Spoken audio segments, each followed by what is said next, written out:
Welcome back to the Crash Course Podcast. My name is CraigCrash Collins, joined as always by Brandon Scott, otherwise known as B. Scott. The Super Bowl, the NFL season is finally over. We're going to tie a bow on what a great... Tear. What's that? Tear. Yes, a sad tear rolls down your face as football is over. I know there's no sports coming up other than racing, if you think about it, because baseball's locked out. Baseball still, pitchers and catchers would have reported today, and that makes me sad. I mean, you do have the NBA, the NCAA tournament's getting ready to get underway, but you're kind of in that weird lull period because if you do want baseball, college baseball starts first opening days this Friday. True. Just saying, ESPN saying they're actually going to play a lot of games on their networks this year because it looks like there's going to be no MLB. So yeah. Just saying. So, I mean, yeah, definitely check that out because, I mean, if you need your baseball fix, that's the way to go. If you need your baseball fix, you should probably go over to the baseball Twitter account. Yes. Shameless plug there. You should definitely go follow the NCAA baseball account. But, yeah, we're going to be wrapping up the NFL season today. We're going to be, doing some quick hits there. And then we're also going to preview the Daytona 500, the next Super Bowl on the calendar. The Super Bowl of racing is going to get underway this weekend as well. But B. Scott, before boogity, let's go racing, boys. Well, you know what? Honestly, I'm in Seattle this week, and when they said to put the seatbelt sign on, that's what I thought of for some reason. I was like, got to pull those belts tight one more time. Yes, sir. I don't know why that was the thought that entered my brain, but that's where we went. And it was Wall Trip in your ear too. Yes, it was. But yeah, we're gonna get to a lot of that today. But first, B. Scott, how was your Valentine's Day? How was your Super Bowl weekend? Yeah, Super Bowl weekend was a lot of fun. I ordered a party platter from B-Dubs, so that was fun. And Valentine's Day with the kids was a lot of fun too. They really got into it this year with their special candlelit dinner that we gave them. So they enjoyed that. How was yours? It was good. And enjoyed. Weird having the Super Bowl at 3:30. So that was nice though. Yeah, it was nice. So got to do that. Streamed a little bit yesterday as well. For Valentine's Day. So it was a fun weekend as well. So it looks like good times were had all the way around this weekend, and that's what you'd like to see. Good times were also had by the LA Rams as they win Super Bowl 56, 23-20 over the Cincinnati Bengals. The Bengals, just kind of a quick recap here. The Bengals early in the game went for it on fourth down at midfield. They don't convert. It gives the ball over to the Rams. Matthew Stafford finds OBJ for a 17-yard touchdown pass. Later on in the first half, Stafford hits Cooper Kupp for an 11-yard touchdown to put the Rams up 13-3. There was a bad snap on the extra point, so that's where the score ended up there. The Bengals then respond with a trick play. Joe Mixon connects with T. Higgins to cut the lead to 13-10, and that was the score at halftime. The halftime show was a lot of fun. I don't know what your opinion on it is, B. Scott, but I really enjoyed it. Yeah, it was great. That was the music I grew up on. Yes. That was middle school B. Scott rocking out in his room. My parents were like, we don't remember you ever blasting that kind of music. I was like, yeah, you never were home because you wouldn't have allowed me to. Right. They're like, what is he saying? I'm like, oh, I know every word he's saying right now. And they couldn't believe that when I told them, like, yeah, that person's in their 50s. They're in their 50s. That guy's 49. They're like, no. I'm like, yep. It's like they that. Old. But then it hit me. It hit me like a ton of bricks. My dad was like, oh, I don't like this. I'm like, well, what would you have rather had? Neil Young, Kenny G. I was like, but you know what? That's what they used to do for Super Bowl halftimes to reach the older crowd. Yeah. And I was like, wait a second. We're the older crowd now. I'm the older crowd now. Oh my gosh. I was pumped for this. I was like, finally, one that I can get, I'm excited about. And then it was just like, oh, Sad moment. Wait a minute. I'm Wait. old. Yeah. Well, yeah, there's that meme going around that was like, you're excited that finally the music is your type of music, and you're tired of hearing, the old Super Bowls where it was the older, music more for your parents. And you're like, Yeah. wait a minute. Wait, hold on. Wait, that's why, because Yeah. I am the I older am a generation. parent. The only thing that I didn't like was the fact that they were in like boxes, so like It was half the houses. It was supposed to right, look like houses. right, but that means half the field couldn't see it, which kind of is a bummer. But I mean, not like Yeah. there's not a giant jumbotron around the top of the stadium either. But Well, I guess really the only person that performed inside was 50 Cent. true, And Kendrick Lamar performed in front. Now, my mom was disappointed in the fact that they did not use the cars. She thought there was going to be something incorporated with the cars, the cool cars on the field. right? I said, maybe. My biggest disappointment is that I like the song Eminem performed, Lose Yourself. That's a great one. But they left one out that I don't know, that I can't remember the name of it, but I think the song's actually called Forgot About Dre, with Eminem and Dr. Dre. Mm-hmm. And I don't know, they left a lot of possibilities on the field. I do feel like, though, Kendrick Lamar was kind of like a square peg in a round hole in that performance. It was like, you got all these like classics that came up together, and then here's kind of catering a little bit to the newer crowd. Here's Kendrick Lamar for you. And I don't know. It was like, great. And then Kendrick Lamar, I was like, he's great, but it didn't fit. I was like, whatever. It was a really good halftime show. I agree. And then coming out in the second half, of course, another favorite part of the halftime was the fact that Evan McPherson watched the whole thing. He didn't go into the locker room. Can we officially call Evan McPherson the new Pat McAfee of the league? I think so. Because it's Pat McAfee's not in the league. That kicker that you're like, he's cool. Personality that's the next Pat McAfee right there, personality-wise. But in the second half, Joe Burrow throws a 75-yard touchdown pass to T. Higgins. A blatant missed face mask there, offensive pass interference, whatever that would have been called.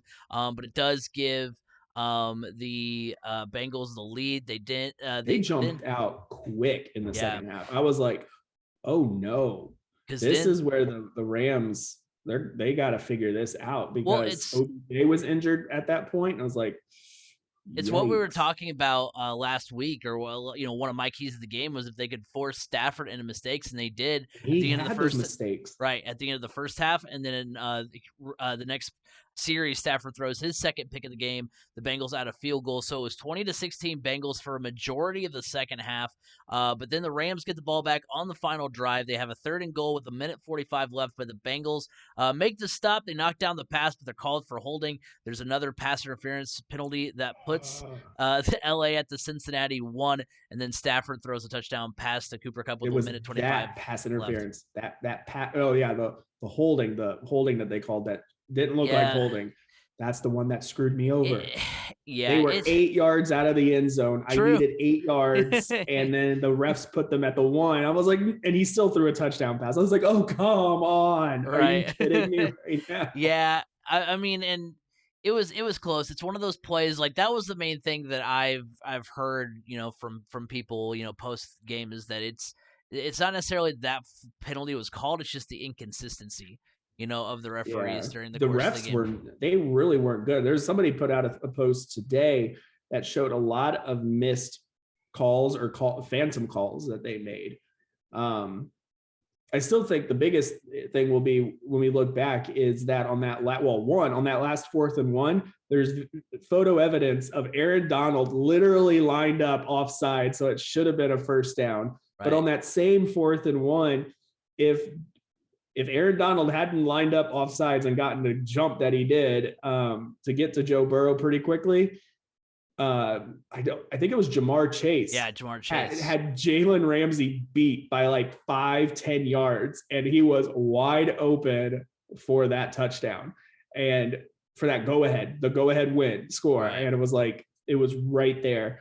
But yeah, now I think that 4th and 1, I think that was the one that Cincinnati didn't convert that led to the first touchdown of the Rams. I think that's the one that Donald lined up offsides, unless. Oh, I thought it was the one that ended the But game. still, I mean, they did miss that one. They missed the face mask. The holding one was a little suspect. So I mean, the referees were not great. And so then the Mm-mm. Bengals get the ball back.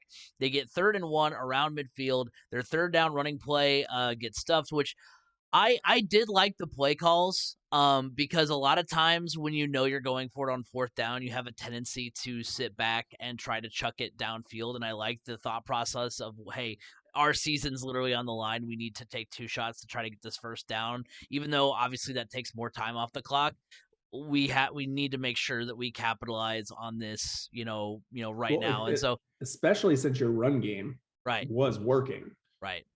And so they don't get it. The running play stuffed, and then Joe Burrow has to chuck up a desperation pass that falls incomplete on 4th down. As Aaron Donald's the one that gets the pressure, seals the Rams' victory. And so the Rams are your Super Bowl champions. Matthew Stafford, he goes 26 for 40, 283 yards, 3 touchdowns, and 2 picks. Cooper Kupp, he had 8 catches for 92 yards, 2 touchdowns. He does win your Super Bowl MVP. Joe Burrow, Right. 22. So, Rightfully so, yes. Joe Burrow, 22 for 33 with 263 yards and a touchdown. So, looking back at this game, it does put a nice bow at the end of the great postseason that we've seen. What's also funny is the fact that it's another game decided by 3 points. I didn't go back and look, but I think, a good chunk of them, both AFC Championship games, the Super Bowl, 3 of the 4 divisional round games, all decided by 3 points, which is pretty insane to think about. You get Sean it is the Rams. It seemed very vindicating. It was a day of vindication for the LA Rams. You have Sean McVay and Aaron Donald erasing their heartbreak of Super Bowl 53. You have Cooper Kupp showing how silly it is that we announced the MVP a few days prior to the Super Bowl, yet don't include postseason numbers in. And I know that can kind of be a slippery slope, but I think yeah. it's one of those things where, like, okay, if we are trusting the writers or the voters to pick an MVP that's indicative of the best player in football for one season, then I feel like we can also trust them to separate a great postseason from a player that normally would have been 3rd or 4th. Because there was a case to be made Yeah. for Cooper Kupp before the playoffs, and Oh, then Cooper Kupp won Offensive Player of the right, Year right, and didn't win MVP. Then Aaron Rodgers won MVP. It's like, well, right. wait a second. What's the disconnect? I mean, that happens frequently, though. I mean, look, back in 2000, Drew Brees was named the Offensive Player of the Year in all of college football by winning the Maxwell Award. And then 1 week later, he lost the Heisman Trophy to Ron Dane. Right. It's like, and they were both offensive players. It's like, wait, huh? Like, oh, this is the best player in college football, but he's not the best offensive player in college football, just like this situation. Yeah. Honestly, we just need to name the MVP trophy the most valuable quarterback, MVP QB, because that's what it is. I mean, you leave out these guys that like Cooper Kupp, like Aaron Donald, Jonathan Taylor have great seasons. And it's like, sorry, you don't throw the ball. So yeah, and you're not a marketable name like a Tom Brady or an Aaron Rodgers. So what's funny too about Aaron Rodgers is that if it wasn't Aaron Rodgers, if it was just some Joe Schmo quarterback to put up the same numbers, I understand 37 touchdowns, 4 interceptions. That's incredible. That's insane. That's really good. But at the same time, if he weren't Aaron Rodgers, would we be dinging him for the fact that he plays 6 games against the Lions, Vikings, and Bears? Probably. We'd be talking about, and plus, I mean, look at the other pass defenses that he played this season. The Chiefs, although he didn't play against the Chiefs, I keep wanting to throw them in there, but I remember that was Jordan Love's game. But against the Ravens, they were a really bad pass defense this season. Like, they played a slew of bad pass defense, and I'm not saying that's the only reason he won, but I'm just saying that I think if it were anyone else other than Aaron Rodgers, I feel like that would be a check mark against his record. That he faced some of the worst pass defenses all season. But yeah, so Cooper Kupp gets to vindicate himself there. The Bengals did force Stafford into a couple of mistakes, but the defense did a great job of bailing him out of those mistakes. Stafford was incredible. He finally gets his ring.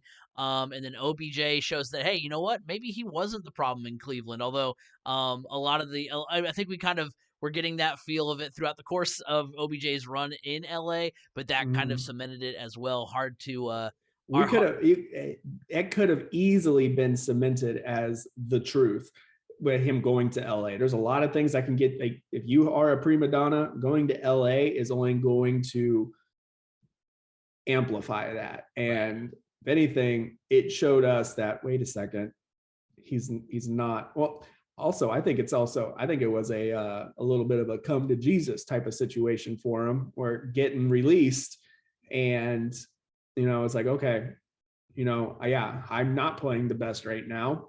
Time to step it back up again. And that's a sign of maturity. That's a type of player now that when showing signs like that, that's a player you want on your team. Oh yeah. And then looking at the Bengals run, tough to see the postseason in the way that it did. I know, I'm sorry that I'm Mr. Pessimist here. Everybody saying like, "Oh yeah, Burrow will be back," and I believe genuinely they will. But also, it's hard to forget the fact that Dan Marino went to the Super Bowl in his second season and never made it back. So it stinks that whatever you don't get, there's no guarantee he'll be back there. So it kind of stinks that he was so close and Yeah, didn't but end up. that is a young Oh yeah, team that's only going to get better and stick around. I right. mean, because that you also think about it, that defense was built on the cheap as well. And that defense, I think that defense overperformed Oh this yeah. year, All most like, those honestly. But all those building in the trenches people are pretty excited because because that's pretty much what led to Cincinnati having their downfall. We talked about it, how like, oh well, maybe there's something to be said about going and build, putting, getting Jamar Chase, going and getting Evan McPherson, doing all these unconventional things. But at the end of the day, if Joe Burrow has a little bit more time, maybe he hits Jamar Chase, maybe the yeah, Super Bowl's a but little different.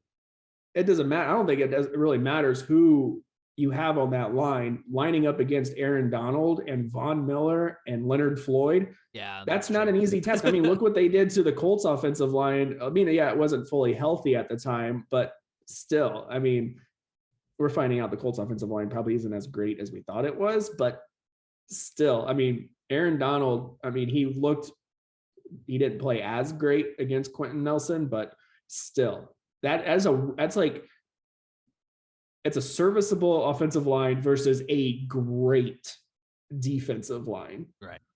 So, and still, Cincinnati almost won that game. True. I think if Joe Burrow had not gotten injured, because technically he was injured, he was limping really bad.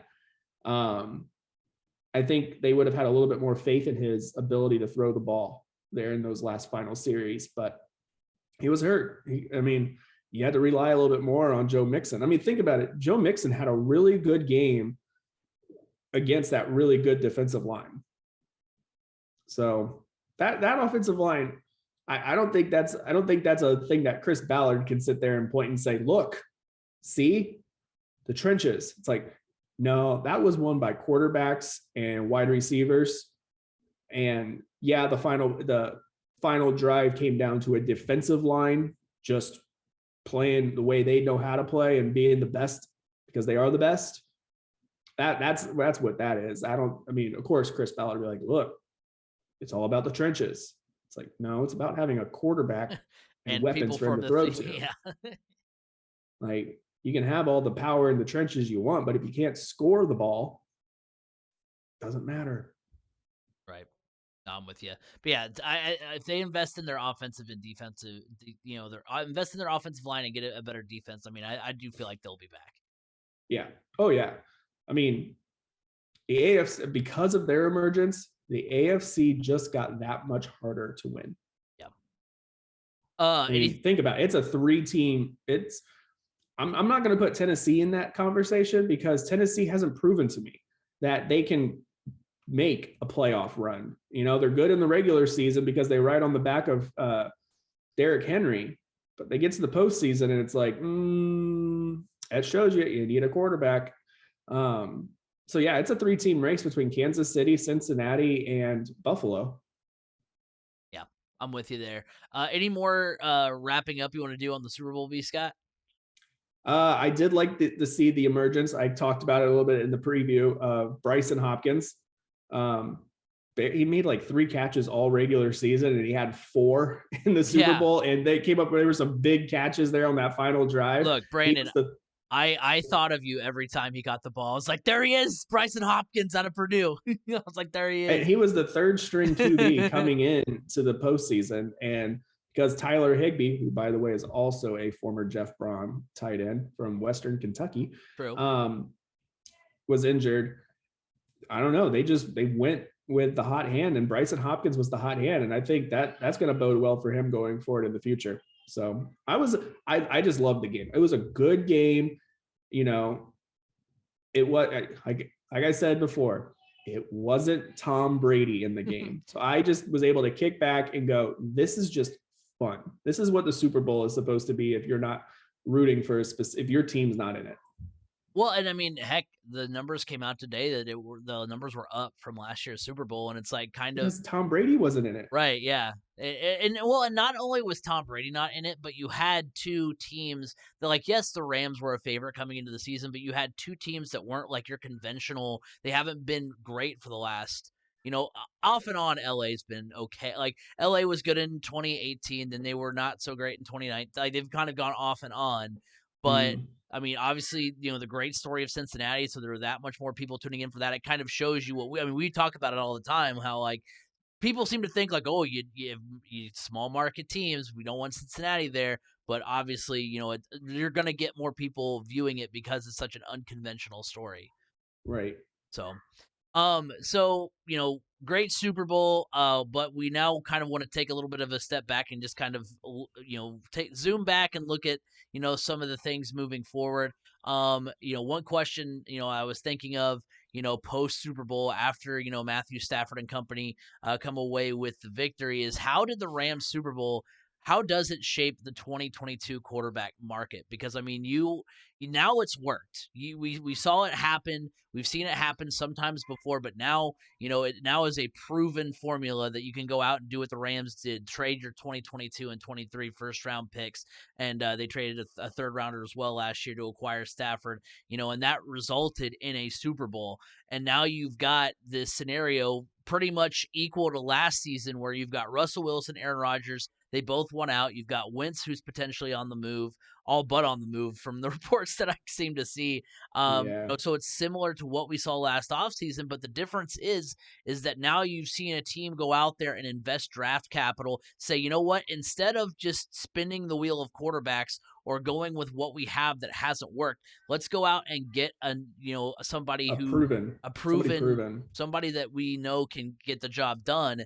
And now that's proven to work. So, I mean, you look at kind of the destinations that could potentially be out there for Wilson and Rodgers, which I do want to throw out there Rodgers too. isn't going anywhere. They're actually talking now extension in Green Bay. Really? So Yeah. it's if he does go anywhere, it'd be Denver, it looks like. But from what I'm hearing is Aaron Rodgers is off the market. So the 2 big name quarterbacks, well, really 3 now, I guess, but the 2 big ones that are out there are Russell Wilson, Deshaun Watson, and most likely Kyler Murray, but I don't know if I'd put him out there as a big name. Which, I mean, those all make the most sense in the sense that, like, if you want anything and Jimmy G for some reason. Right. Jimmy Garoppolo is on that list. Well, because they're wanting to move on from Trey Lance and move on to Trey Lance. And that actually, makes sense. That makes sense, but also at the same time, like, that's what was kind of difficult about all these discussions when Aaron Rodgers was on the table, because it's like, well, you do understand that, like, these teams that want to kind of make the next step have quarterbacks to trade you, and I don't know that if you're Cleveland, if you're like, well, we're going to send you Baker Mayfield, well, Green Bay is going to be like, we don't want Baker Mayfield, we want to move on to Jordan Love. I don't think Green Bay wants Jordan Love. Are you sure? Every time he's gone out there and played, he has performed horribly. That is true. I don't think if they're looking at an extension with Aaron Rodgers, I don't think they have confidence in Jordan Love to take over. Yeah, I mean, that's if they were ready, if they thought, okay, he's ready to do this, they would be like, all right, best and final offers, everyone, for Aaron Rodgers. We'll move him because we're ready to look towards the future and build our future. But they're like, that's not so. The future doesn't look so bright at QB for us without Aaron Rodgers. Right. But yeah, looking at the top of the AFC, I mean, we just discussed it a little bit earlier. The Chiefs, Bills, and Bengals are set on their quarterbacks. Obviously, I would even say the Patriots are too. They're not going to shake things up with Mac Jones. The NFC is a little bit more complicated because you have two of the teams that you would put on this list, trying to move on from their quarterbacks. The Cowboys and Eagles are good, as are the Rams and 49ers. Eagles apparently are looking. Are you sure? Well, I see. I They don't know don't about have. that. They don't Not have Jalen. apparently if they can land something better than Jalen Hurts, they will make the move. Well, and I mean, Especially considering how many first round I was picks gonna they say have. they have the draft capital to do If it. So. anything, you would see. I don't think you would see them go after a proven vet. I think you would see them move up in the draft to try to get one of those guys like I don't know, just like, one of the top quarterbacks. But is like Matt Corral or Kenny Pickett better than Jalen Hurts? I don't think so. I mean, I could see them doing that for like maybe Kyler Murray, maybe Russell Wilson. I wouldn't. From what I'm hearing about Kyler Murray, I wouldn't either. But I'm just saying, touch that with a 10-foot pole. Just from a pure raw talent standpoint, though, that's just what I'm saying. I mean, all the off the field stuff or all the locker room stuff is non-leader. I'm sorry, you're a quarterback. You need to be a leader, right? But yeah, so you're looking at teams that have the capital to move on, because one of the teams I have on this list is the Titans. I know Ryan Tannehill's contract's kind of an albatross, but I mean, if you want a team that's sort of almost in the position the Rams were in last year with Jared Goff, I don't see why you don't at least kick the tires on saying like, okay, what would it take? Because remember, I can see the Titans making a move for Kirk Cousins. True. Yeah. Well, but like that's such a Titans move right there. Right. Well, because I mean Tannehill, because that's the thing. If we're talking Seattle and we're talking, some of these other teams, Denver, that have like draft capital, or sorry, not if we're talking moving, Russell Wilson away from Seattle, they don't have a quarterback that's lying in wait, ready to take the reins. So they're going to want a 1-for-1 deal, which is why I think, Wilson's probably the most likely to be moved, to one of these teams, because they don't want, like the 49ers, if they take someone for Jimmy G, they don't want whoever you're giving them because they're going to move on to Trey Lance. Right. So, I mean, some teams that are in line to do that, the Titans, they've got a first, second, and 2 fourths along with Ryan Tannehill. The Colts don't really have the draft capital. They have some of the lowest draft capital, according to a report. They need someone who wants they need someone who wants Carson Wentz and wants him bad. That's what they need, for a trade to be able to work. And honestly, Colts fans, I know you're listening out there. If you're going to see anything happen with Wentz, it's likely to get draft capital back. It's probably not going to be a 1-for-1 swap to get a quarterback. It's going to be to get capital back so they can actually have the draft that we're used to them seeing. And then maybe they can get, especially in a very shallow quarterback market in this year's draft, possibly. And that would honestly be you're targeting a team then like Tampa Bay, who has no quarterback. Right.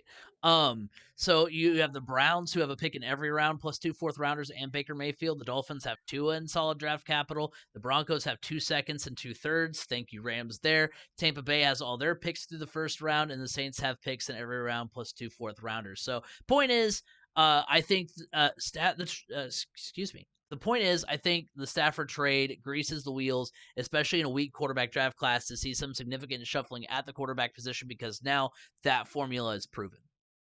Yeah. Oh, yeah. It proves that if you go all in and really want it enough, like Jim Irsay keeps saying he wants to do, he wants to go all in and win rings. It can be done. It actually can be done as long as you are smart about who you go after.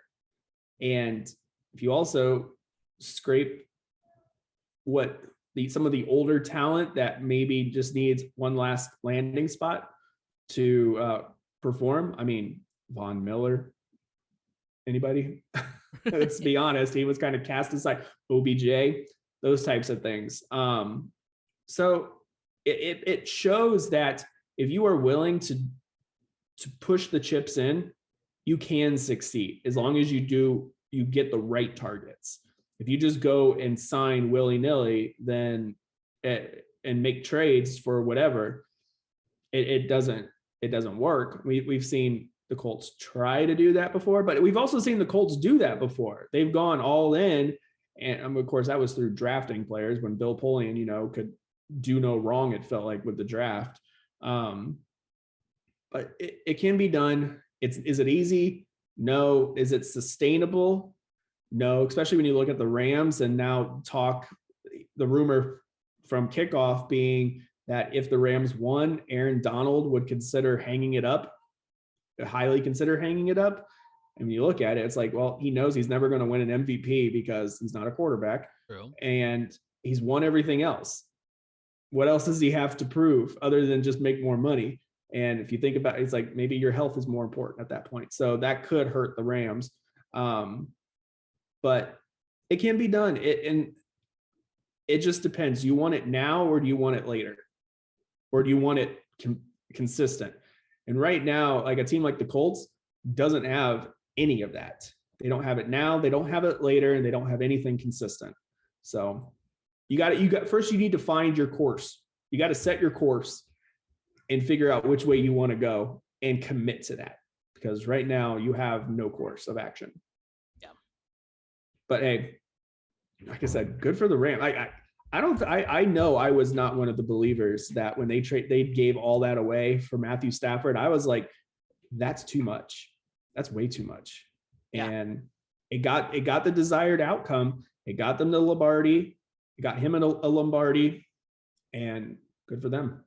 Yeah, it's the kind of approach that, you know, all the Madden GMs that myself included, that are like, this is how I build my team in Madden. Let's go. It's proven in the NFL. You always see these teams that are like, okay, we got to build through the draft. We got to get we got to draft our guy. We got to build him up, whatever. And now they're like, you know what? Instead of playing that, like I said in the beginning, play that like lottery of, maybe, we're good on a quarterback, maybe we're not. Let's go out and get a guy. Let's go out and trade our assets for proven talent like Von Miller, like Matthew Stafford, sprinkle them in with some other talent like signing OBJ. I mean, obviously that had to kind of work out the way that it did for them to be able to get him, but, get guys like Cooper Kupp and Aaron Donald through the draft. Like, it can be a combination of things. It doesn't have to be entirely one thing through the draft or entirely trading draft picks to acquire talent, but it's now a proven method. And it's nice to see some of those unconventional methods actually pay off. If you were the Colts, just quick hypothetical, if you were the Colts and the Seattle Seahawks came to you and said, we'll take your second rounder this year, your first rounder next year, Carson Wentz and Quentin Nelson for Russell Wilson, do you say yes? No, not for Quentin Nelson. I hang on to Quentin Nelson. What about DeForest Buckner? Maybe DeForest Buckner. The thing is with me is that I don't know that Russell Wilson. I don't know that there's a quarterback out there right now, because I'm a person who thinks that Carson Wentz should be back next season. I'm not surprised that they're going to move on. I think there's some qualifiers that we made before the season started that we were okay with. We just wanted to see him play the whole season. We just wanted to see him not make a bunch of mistakes. And then he has the season that we kind of were hoping he has, but because it ended the way that it did and kind of went from, hey, there's no way we're missing the playoffs, to now, they missed the playoffs, and he had such a bad last month of the season. I don't know, because it's not as if let's side by side, Russ, are the Seahawks that much different or that much worse off right now than the Colts are? Because they have Russell Wilson. They have talent around him in Chris Carson. They have more talent around him than Wentz has. Right.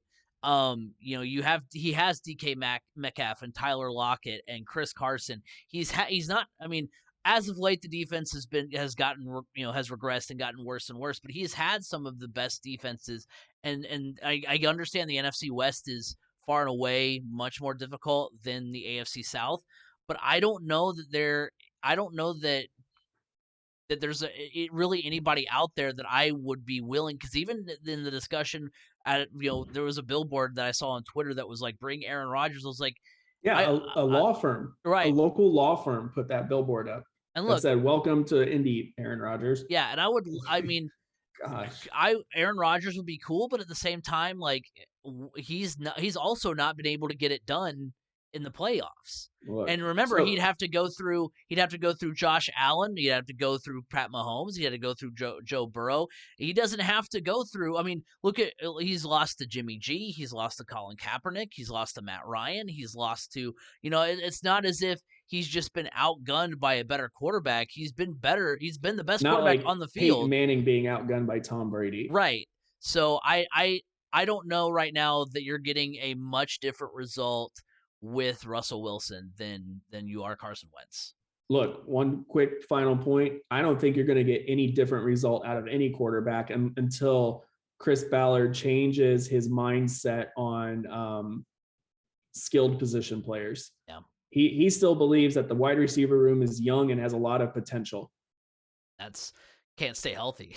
you have I'm sorry, this Pittman, team, you can't win a suit. I'm sorry, but yeah, I know Cooper Kupp led the Rams to a Super Bowl, but Ashton Doolin's no Cooper Kupp. He's right. not. No. And so until Chris Ballard changes his mindset, it doesn't matter if it's Aaron Rodgers, Russell Wilson, Carson Wentz, Jameis Winston, Jimmy G. It doesn't matter, because it's going to be the same outcome until you change that mindset. Right. One last quick thing on the NFL. I kind of wanted to do this just to put the Cincinnati Bengals run into perspective. Which last place team is most likely to win a playoff game in 2022? Because obviously, to see another team go from last place to the Super Bowl is pretty crazy. So that's why I made the caveat, win a postseason game. I mean, the right answer is Seattle or Baltimore. They're both last place teams, but we consider them much better than where they finished. Yeah. Well, but Seattle, come on. That's a playoff team in any other division. Right. As a playoff team in any other division. And yeah, I mean, but yeah, it's probably a division winner in a lot of other divisions. To put Cincinnati's run into perspective, the Jets, Ravens, Broncos, Jaguars, Giants, Lions, Panthers, and Seahawks were all last place teams this past season. And, like I said, some of those teams you could see being in the playoffs in 2022. I mean, obviously the Ravens and Seahawks being the easiest.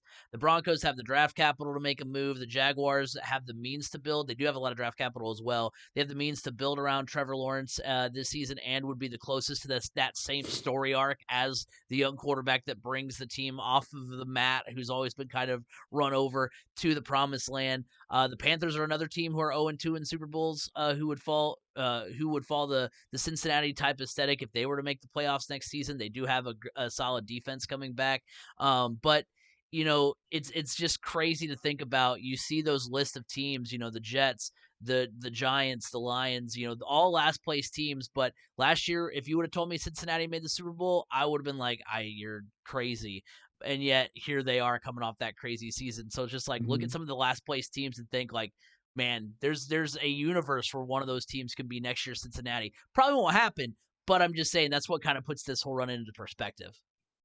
Yeah. I mean, the Colts did it. They went from last to a playoff win. Yeah. They got Andrew Luck.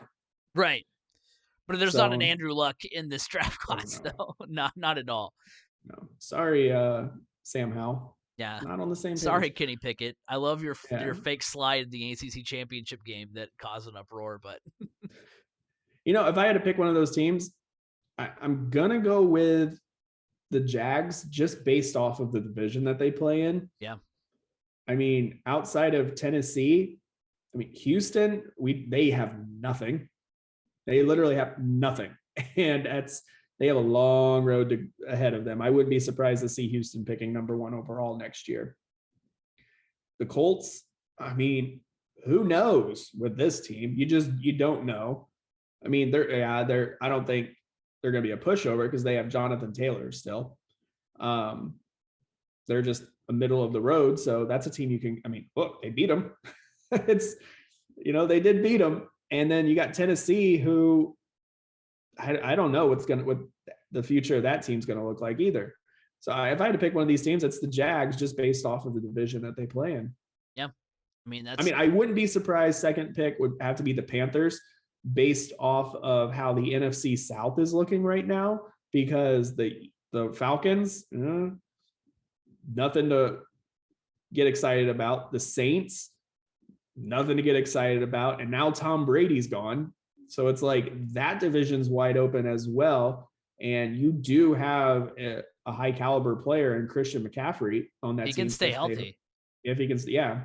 So those would be my two picks to make a I've heard playoff run I've next heard a year, lot or of make the people playoffs at I've least. heard a lot of people saying Jimmy G to the Panthers, and that's a combination that I think could potentially get the Panthers to that next step. Because right now, just thinking about it, I mean, I think the Falcons might be my pick to win that division next season, just because they they have Matt Ryan's proven that he can do it. Cordarrelle Patterson was a breakout player this year. But You get year two of he might be on the move. really. He might be heading back. Rumor has it he could be headed back to Minnesota. Hmm.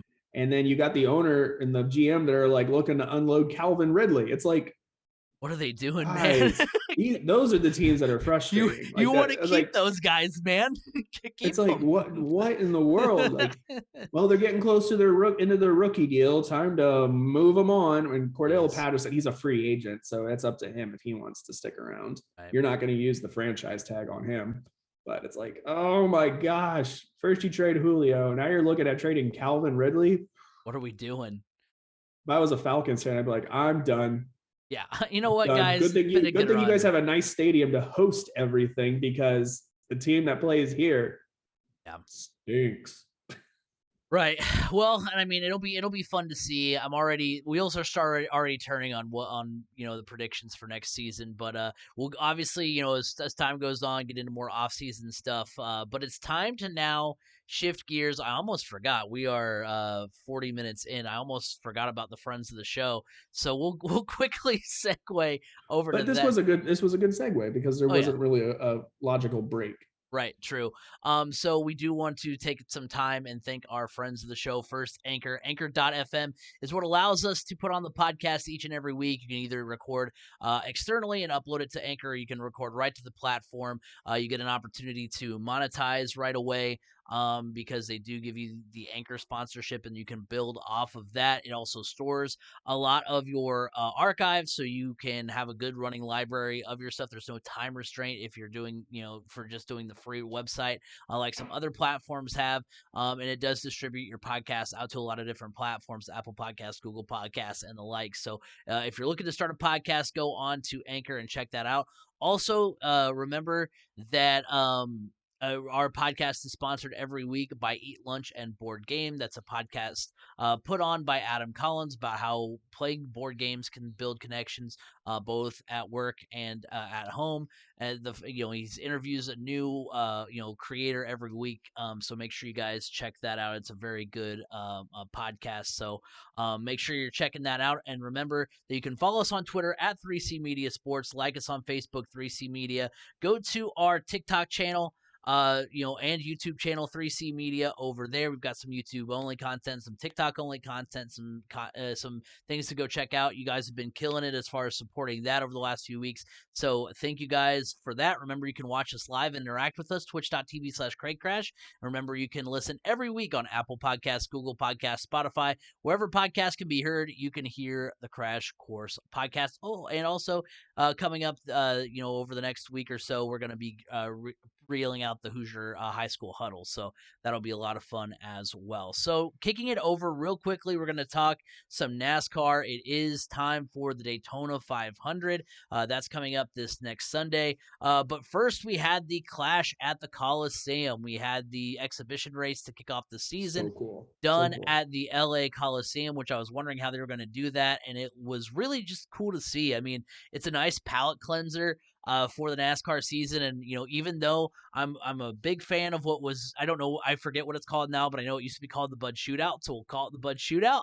But, it's called the Bush, it's called the Bush Clash. Yeah. Yeah. So, I was a big fan of that, but I do also like the idea, especially if you're trying to grow the sport and make it, kind of cater to different, fan bases in different regions. I do like the idea of, I know it's probably not likely to be sustainable at off the wall places like the LA Coliseum Yeah, and because stuff I like don't know that. many other places that could Right. actually Yeah, who could hold actually it. do it. But at the same time, it's cool to see, that kind of different. And I know it's a little hard too because of the fact that you literally have to then haul everybody back to Florida. I did like the idea of just Mhm. kind of having this revolving door of like whoever hosting the exhibition race to kick off the season. Yeah, I did too. And honestly, I would love to see them at other venues, other racing venues. Um, honestly, it would be really cool to see them on an IndyCar street course, Yeah, yeah, I'm like with you there. Nashville. Well, Nashville would be the pretty the cool. next kind of question was like, what's the next off the wall venue you'd like to see NASCAR race at? And I that's one of the ones that I put down there. I was like, I don't know, you don't see very many street courses in NASCAR, if any. I don't think there's any. It's only road course. It's only the Right, smooth and things that yeah, are pre-built, like yeah, that are meant to be a race course. Watkins Glen. Um, I don't know Indianapolis. what Indianapolis. What's Sears Point? What's it now? What's it called now? Oh, I don't know. It's Sonoma. Yeah, I don't. yeah, But I don't. Sonoma. It did used to be Sears Point, Like and it's those things change names so often that I just can't keep track of it. just like here in Indy, I still call it Deer Creek. Like Exactly. no, it's Klipsch. It's Klipsch now. Conseco Fieldhouse, no Banker's Yeah, Life, no nope. Gainbridge. You know, there's two racing courses I think it'd be cool. So since they took dirt to Bristol, which was cool by the way, I want to see them at Eldora. Yeah, Tony Stewart's dirt track in Ohio. I think that would be really cool. They started kind of something like that where a bunch of the NASCAR drivers came in. It was a charity event that Tony Stewart put on. I forget, it's an event he does every year, but one year it was big, and these guys took their they brought in late model cars and they painted them to their NASCAR paint scheme. So like Jeff Gordon had the flames and the 24 and everything. It was really cool. So Eldora would be one, especially considering so many of these NASCAR drivers have backgrounds in late model or dirt tracks. And I mean, Kyle Larson, come on, Kyle Larson would kill at that race. Let's just be honest. Um, the other one, I don't think it's even called this anymore.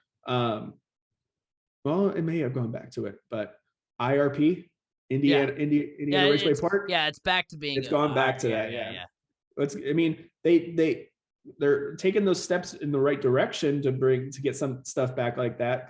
That race series, the Series of Champions, I think it was, that everybody raced the same style of car and had the same budget, and it brought in past champions. Like I know there was Elio Castro Neves ran it, Paul Tracy, Tony Kanaan.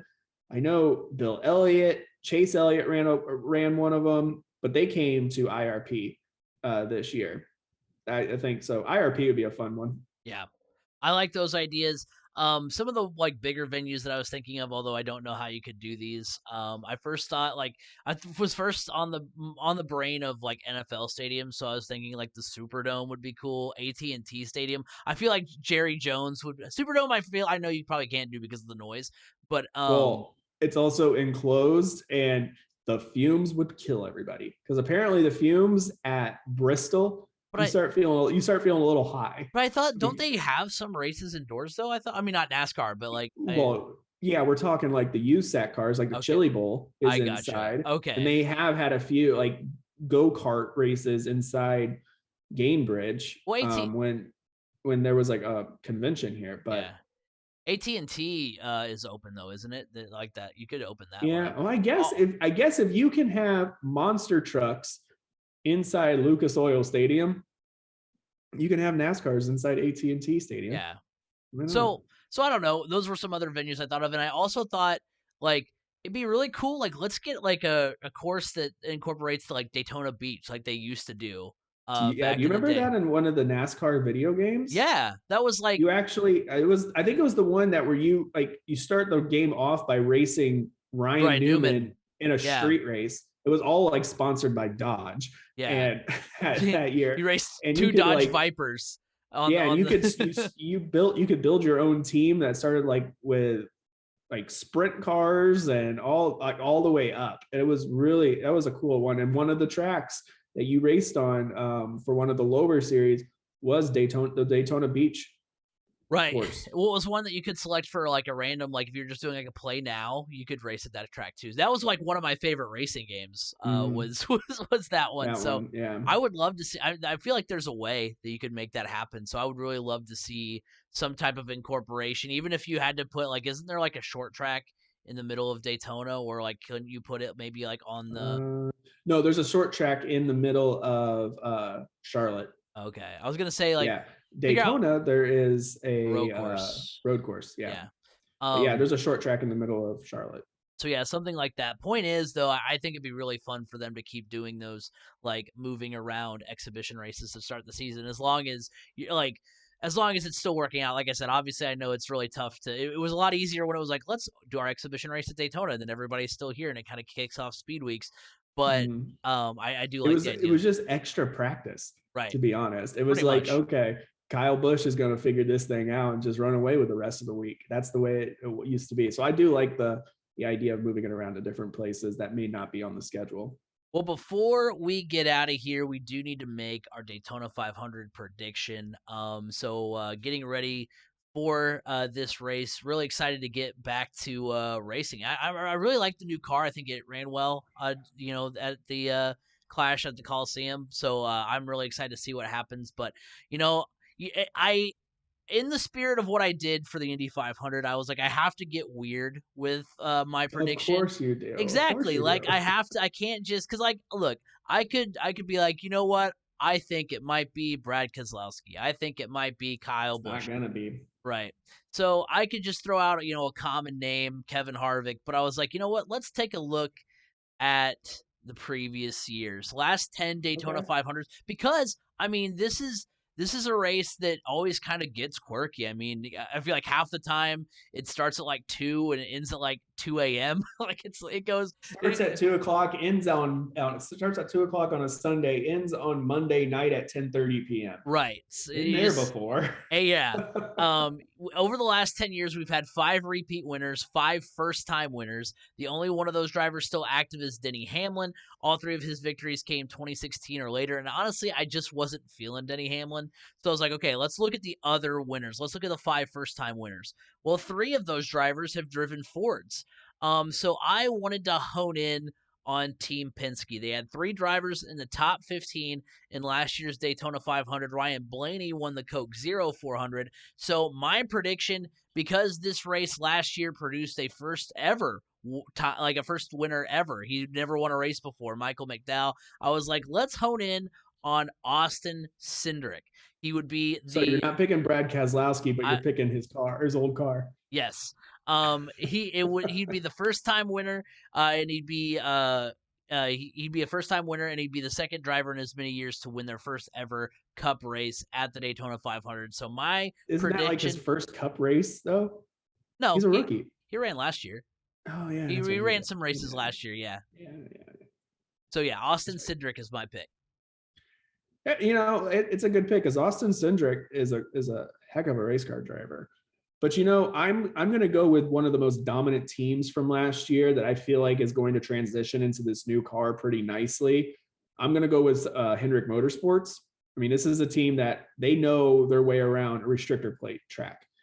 I'm going to go with the guy though that has landed the pole frequently since he got it his rookie year. A matter of fact, I'm going to go with William Byron. I think he finally gets over the hump and wins this race. He's shown that he can get around that track really fast. He's always got a fast car. He knows how to handle the car on that track, and that's a big battle with it.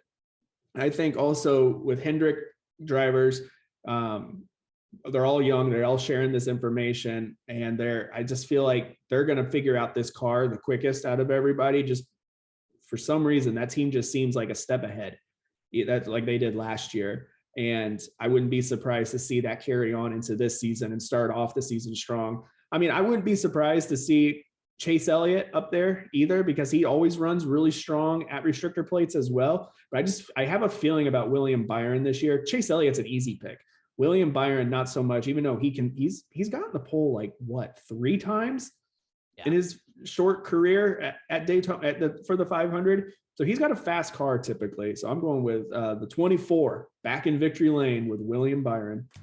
Well, that will do it for this week's edition of the Crash Course Podcast. B. Scott picks William Byron. I pick Austin Cindric. We're excited for the Daytona 500.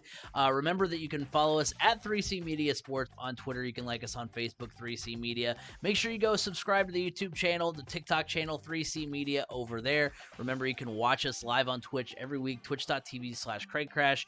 The Hoosier High School Huddle is coming out here in the next week or so. That'll be a lot of fun to get into that. February 25th is when that goes live. And remember that you can listen to us every week on Apple Podcasts, Google Podcasts, Spotify, wherever podcasts can be heard. You can hear the Crash Course Podcast. You can find me at Crash Course FM on Twitter. B. Scott, where can they find you? Twitter, Brandon_Scott87. Kind of had a brain freeze there for a moment. Like, where can you find me? Where am I? What day is it? Well, we talked about it feeling like it's a Wednesday today. So I mean, makes sense. And before we go, we got to make a comment here. We got to put it here. Craig, you actually look like you belong in the office. You look like you're doing one of those interviews. I mean, you clean up pretty nicely there. I appreciate that. Am I more along the lines of like an Andy Bernard? Do I look more like Dwight with the glasses? Like what are we going for here? Oh my gosh. I'm going to go Andy because the sweater. Yeah, I was like, sweater makes it. Yeah, I mean, I've got a reservation that I've got to get to. I know that sounds super fancy, but so it's the one day out of the year that I can be like, hey, you know what? I know that normally I show up in hoodie and sweats, but that's just because it's more comfortable. I can clean up every once in a while. There you go. So next week we will be talking about the Daytona 500. We'll be doing our NASCAR preview for the season, as well as talking about a lot of other great topics. But until then, have a good one, everybody.